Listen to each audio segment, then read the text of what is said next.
Hey, I'm Tan, and I'm obsessed with other people's obsessions. My name is Linnea, and I am obsessed with cats. I only had 4 cats when I moved out here. Currently, we have about 700 adults and about 300 kittens. I say I'm eccentric / masochistic, okay? That's yours. It sounds better than crazy.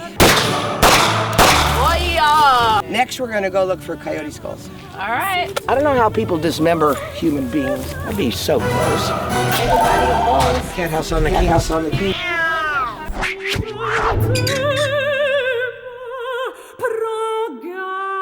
I like cats. A shitload. I love cats. You know, my first word was cat. All the VHS family videos are of me flicking through books, giggling at pictures of them. It's embarrassing. But then there's Linnea, cat lord at Cat House on the Kings. She has over 1,000 feral felines. Yeah, 1,000. And is said to have given, and literally given, her 5-bedroom house over to her cats and now lives in a trailer instead. So naturally I wanted to meet her, spend 24 hours in her shoes, doing anything and everything that she would naturally. All right, you ready to do this?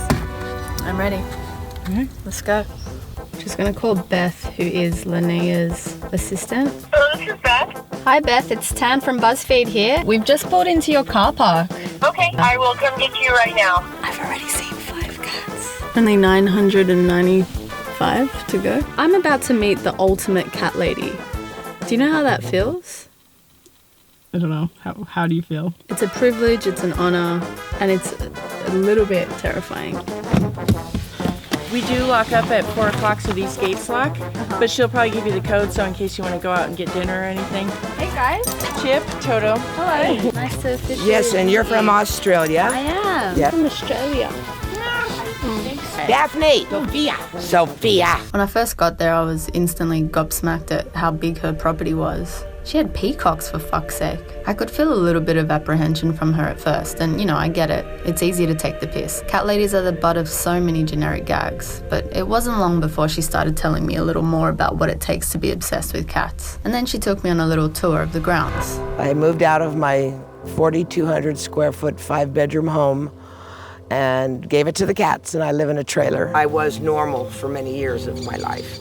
And then I got a divorce, and then I went through some traumatic situations, and I kept saying to myself, you're supposed to be doing something with your life. And I never really knew what it was. And then after I started rescue, I realized that you bought a 4,200 square foot 5-bedroom home on 6 acres, and you're single with no kids. Then this started, and I go, somebody planned this for me.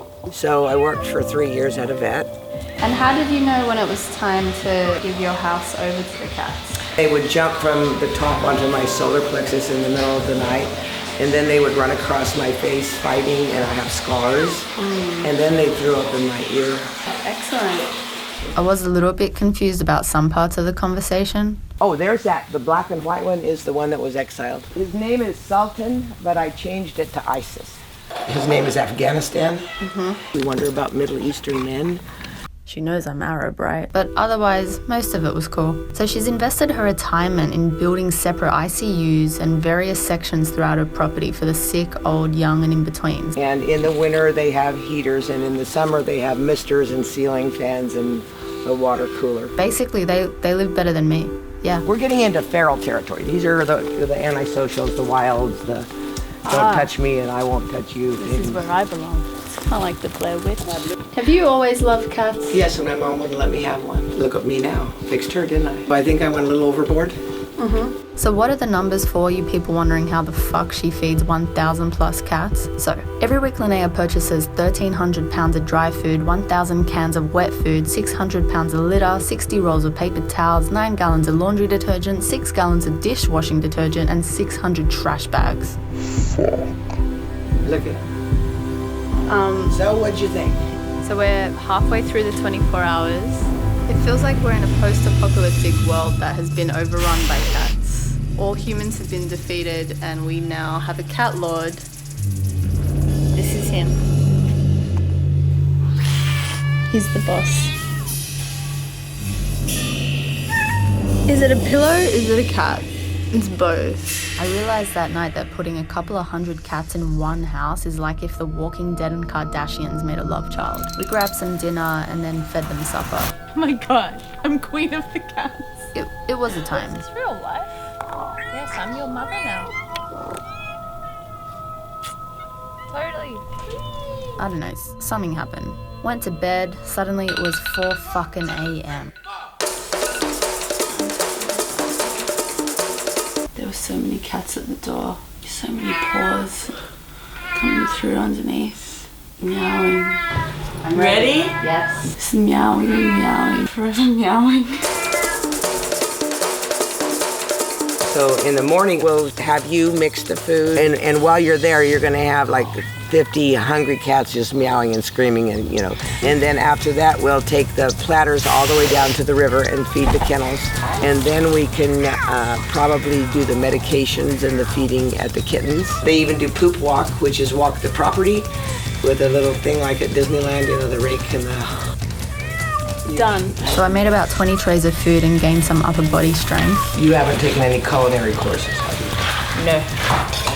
This is every morning we do this. 7 days a week.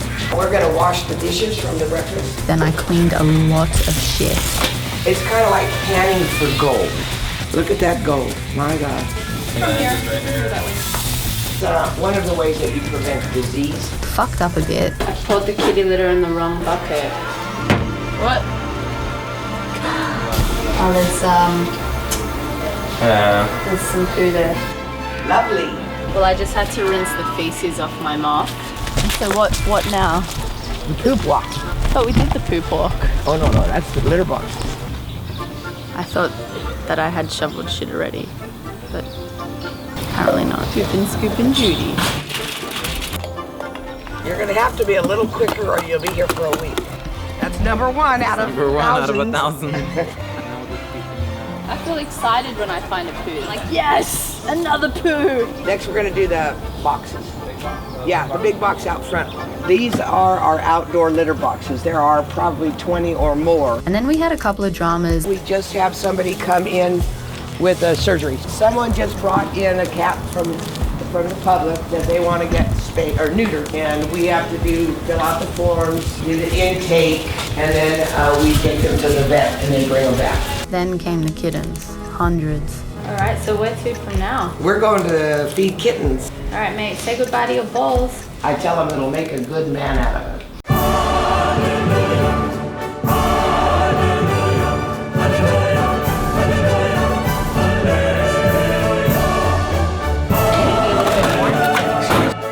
This time there's probably 200. In June there were probably 300 in here. Kittens.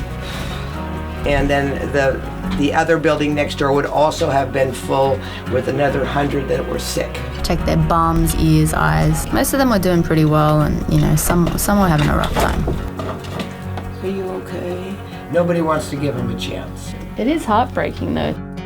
So basically when the kitties come in, we have to put them under quarantine immediately, at least for 2 to 3 weeks, just to make sure everything's in order. And when we do that, we just give them probiotics. So this is stuff you can just buy from Amazon. And if we encounter any issues with them, then we have to reach out to our vet. Check out their little eyes, make sure everything's okay with them. So we're just gonna give them 0.5 each.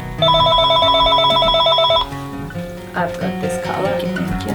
All right, so that's 4 done. How many more to go?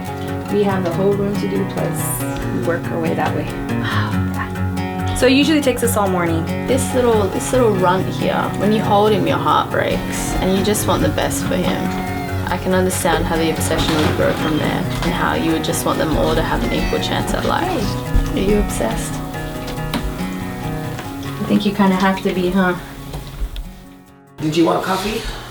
Yeah. Okay. Did you enjoy the litter box duty? So much. You did a great job. And then she suggested we get some air. We could take a walk. I take a gun. Is that all right with you guys? Guns aren't big in Australia. And we're taking your gun with us. When you're out there's nobody but you, hopefully. And that if a coyote comes, and I've had him challenge us, and I've had him try to take one of the dogs, that anything that makes noise is a good thing. 2 Rottweilers and a 38 Special, you know, you're safe, okay? That's yours. I don't normally shoot unless a coyote attacks, but since you wanted to see what it's like to live out in the country, we'll go. Shoot at that sign. You can pull the hammer back. As if I know how to shoot a gun. What's the hammer? It's loaded. Aim. Again? I don't even know what that That one one went. went wild. It's such a lovely bonding exercise. Yeah, then we'll let you use the shotgun. So grab a couple of those. Now,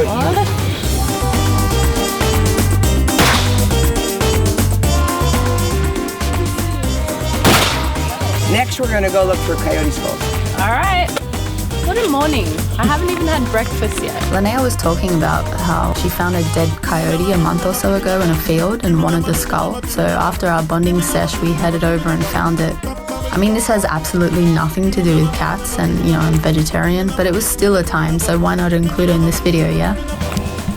I don't know how people dismember human beings. Here, your turn. Okay, you're the bag lady, and you're taking this home, right? No?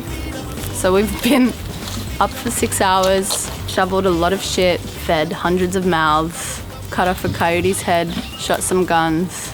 Probably should just have a glass of water and nap right about now. And then suddenly we were having our last words. My obsession with cats, I've kept in control. I have never taken in more cats than I can afford. So I feel that because I can take care of them and I spay and neuter them all, and that the facility is good and the cats are healthy, that it's not a bad obsession. I gave up my retirement, my home, and my life for cats. Would you have it any other way? I have no regrets. The people that don't agree with what I do, they think I've gone overboard. They think that there's something wrong with me. What do you think? I think maybe they're right.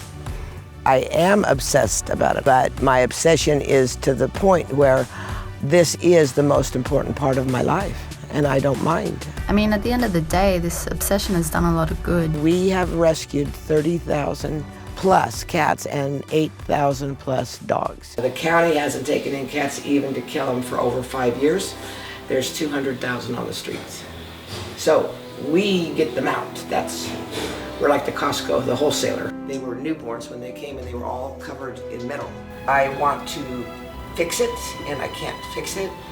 And I get angry and I just puts me right back into I've got to save more. And I kind of get it. It's so easy to look at someone and call their lifestyle unhealthy, but She's got something that gives her meaning. To me, it is just a way of life. I get up in the morning and I'm happy. That's all that counts. I guess the majority of the time we see obsessions as negative things that can overwhelm us and restrict us, but Linnea sees her obsession as something that's really positive and it gives her life a lot of meaning, which is really cool. For her, it's just life. It's normal as it is for us to be obsessed with